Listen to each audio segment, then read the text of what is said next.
So how did armies throughout history learn to make soldiers fight and not retreat? What is the most effective method the armies throughout history have used to make soldiers fight and not retreat? Patriotism. Patriotism, that's a good answer. Protecting your fellow soldiers. Oh, that's it. That's it right there. I mean, it's pretty simple. Here's a question. What would all of you die for? Raise your hand if you would risk your life to protect your family. It's that simple. I think Lao Tzu, a Chinese philosopher, said it best when he said, "By being loving, we are capable of being brave." The Greeks realized that if soldiers believe they are fighting to protect their friends, their family, and their loved ones, they will not only fight, but they will even sacrifice their lives, because our instinct to protect our loved ones is far more powerful than our instinct for self-preservation. Think about how you would react if you saw your loved ones being attacked. Think about how you would rush to their aid and try to protect them. So I heard a story a few years ago about an 80-year-old woman, and the 80-year-old woman was walking through a neighborhood, and there was a loose pit bull running toward her. So what would you do if you're walking down the sidewalk and there was a loose pit bull running toward you? What would you do? Or what would you want to do? You want to run, right? What if there was a tree right next to you? What would you want to do? Climb a tree, right? But this 80-year-old woman, she had her little poodle with her. She was walking her little poodle. And the pit bull ran up and bit her poodle. And the 80-year-old woman bent down and bit the pit bull on the neck until the pit bull let go. Yeah. But doesn't that make sense? Don't all of you have somebody you care about where if a pit bull attacked that person, you would bite the pit bull if you had to make the pit bull let go? So armies require camaraderie and brotherhood in order to function. At West Point, I learned a famous passage from Shakespeare's Henry V, which reads, "We few, we happy few, we band of brothers. For he today that sheds his blood with me shall be my brother." West Point also taught me to treat my military unit like my family. And your military unit becomes your family. You live with these people. And army training puts you in situations where you have to trust them with your life, where you have to sacrifice for each other, and where you can't get anything done without teamwork and cooperation. And that builds very strong bonds between people. And then in combat, you're put in a situation where if you retreat, the people who have become your family will die, and you have to fight to protect the people you care about. Have any of you seen the movie Forrest Gump? Why did Forrest Gump risk his life to save Bubba in the Vietnam scene?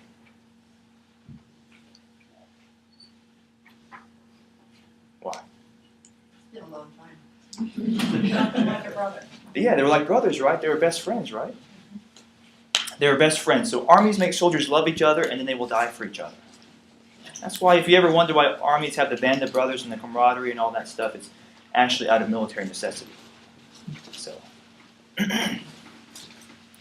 So love of comrades is one psychological technique that the Greeks used to make soldiers fight and not retreat.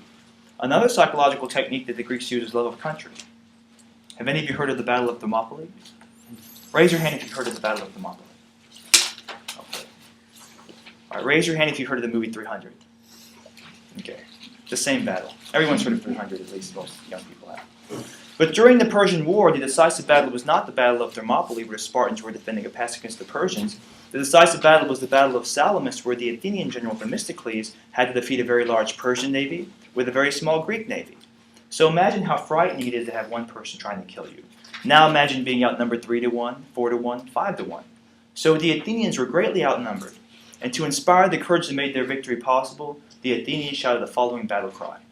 "Advance, ye sons of Greece, from oppression save your wives, save your children, save your country. This day the common cause of all demands your valor." Most people will die to protect their loved ones. I think many of you would die to protect your loved ones. So when the Athenians heard that, "Advance, ye sons of Greece, from oppression save your wives, save your children, save your country. This day the common cause of all demands your valor," they were ready to fight to the death. And I think that battle cry has been used by every government since then. Not word for word, but the essence of that battle cry. Because whenever a government wants to make a population go to war, they have to say that we're fighting to protect our freedom, or we're fighting to protect our way of life, or we're fighting to protect our friends, our family, and our loved ones. How many wars have there been in human history? How many wars?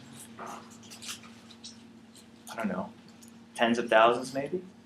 Do you know in all of world history, there has never been a single war, not one war, where a national leader told his people they're fighting for gold or money or oil. Every war is about self-defense. Every single war in history is about self-defense. Every single one. But think about that. If human beings are naturally violent, Why would the greatest problem of every army in world history be when a battle begins, how do you stop soldiers from running away? And why would governments have to manipulate our love in order to make us go to war? So another question. What does war do to the human mind? What does prolonged exposure to war do to the human brain? Post-traumatic stress. Post-traumatic stress, exactly. Post-traumatic stress. Have all of you heard the saying, war is hell? Even the people who support war will say that war is hell. War is one of the most traumatizing things a human being can go through. War drives people insane. So if human beings are naturally violent, why would war traumatize so many people? If human beings are naturally violent, why would war drive so many people insane? 98% of soldiers in war and sustained combat experience some form of psychological trauma. This is from a study the Army conducted during World War I and World War II that found that after 60 days of sustained day and night combat, 98% of soldiers become psychiatric casualties. But 2% of soldiers can be exposed to war for long periods of time and kill and kill and kill and never go insane. So why is that 2% different? Why can 2% of soldiers be exposed to war for long periods of time and never go insane? And why can the other 98% not do that? What's different about that 2%? The reason why 2% of soldiers are never driven insane by war is because they were already insane before they went to war. That 2% is composed of psychopaths, people who want nothing more than to kill another human being. And 2% of people in American society and the military are psychopaths. But fortunately for us, to the 2%, not the 98%. Have any of you heard of a book called On Combat, written by Lieutenant Colonel Dave Grossman? Lieutenant Colonel Dave Grossman trains Army, Navy, he trains Army, Marines, FBI, Special Forces, every branch of service, police. And in his book On Combat, he says the first thing you have to know about combat, combat is an environment that is toxic to the human brain. The human brain is not designed to be in combat, and you have to train people to function and survive in combat. First thing you have to know, combat is toxic to the human brain. So another question. During World War II, what % of soldiers in combat who had a chance to shoot at the enemy actually fired their weapons at the enemy? During World War II, what % of soldiers in combat who had a chance to shoot at the enemy actually fired their weapons at the enemy? 25%. Oh, good guess. Yeah, it's about 15 to 20%. How'd you know that? Taking Bartlett's class. Oh, that's great. That's great. That's right. About 15 to 20%. About 15 to 20%. A lot lower than what most people think. Now, during the Vietnam War, what % of soldiers in combat who had a chance to shoot at the enemy actually fired their weapons at the enemy? Was it higher, the same, lower? What do you think? You'd think it'd be lower, right?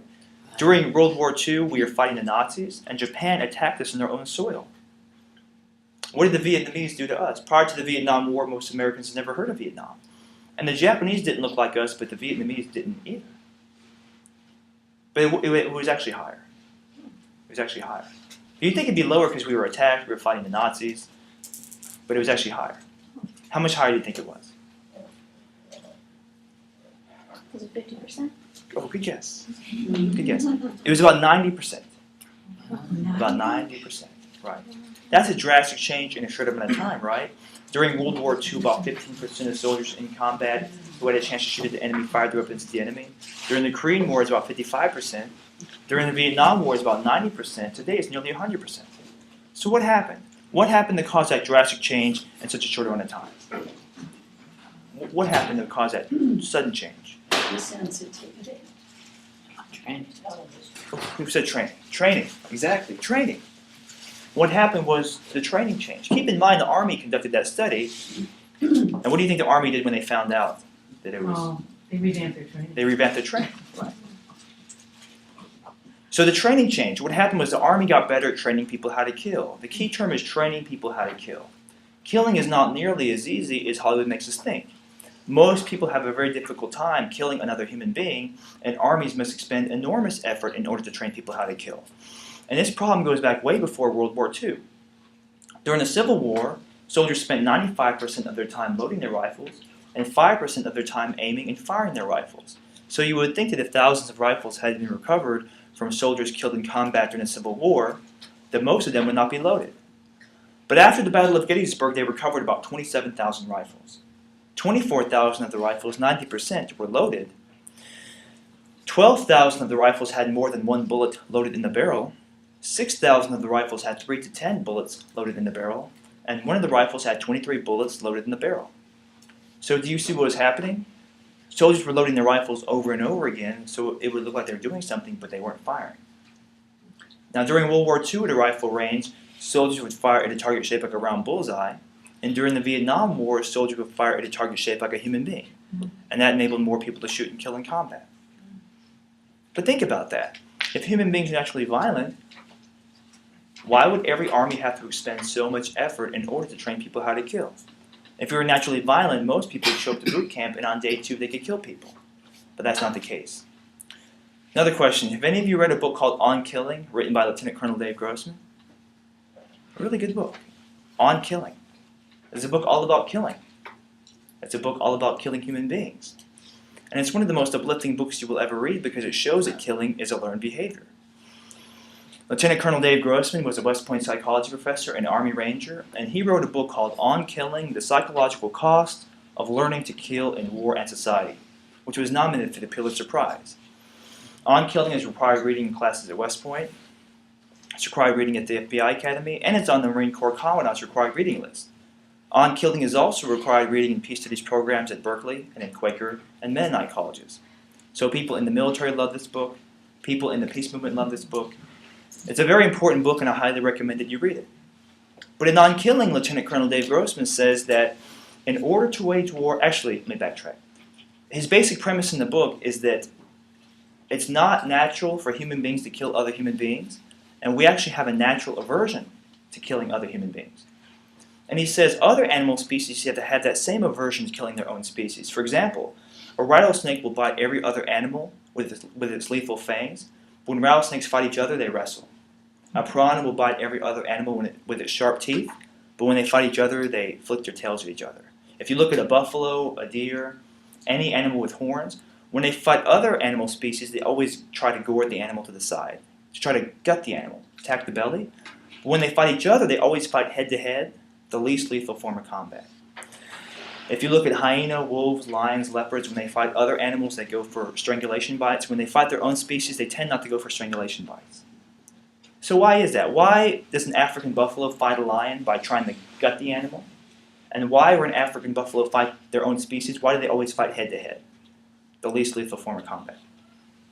Why is that? Protection of the species. Protection of the species, exactly.